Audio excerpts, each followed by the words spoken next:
Para iti damag ay ayam, pagmeltain ti NBA ni Denver star Nikola Jokic, ken Minnesota forward Julius Randle, kalpasan ang nagbinaraday ti Game 4 iti playoff series.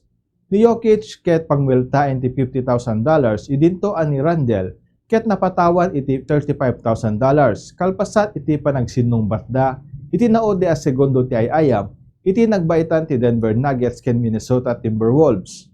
Segon ti NBA, nagtao ti tensyon kalpasan ang nagdrive ken lay down ni Minnesota guard Jaden McDaniels iti nabatbati a 2.1 seconds.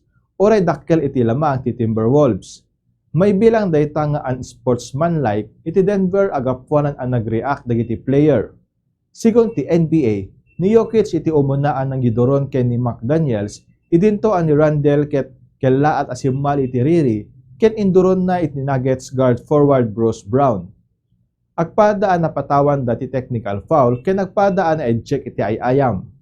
Diyan ti damag ay ayam para iti Bombo ni San Views, Shocks ni Bombo Jonathan Cabildo, and this is Bombo Radio Philippines, the #1 and most trusted source of news and information. Basta Radio Bombo!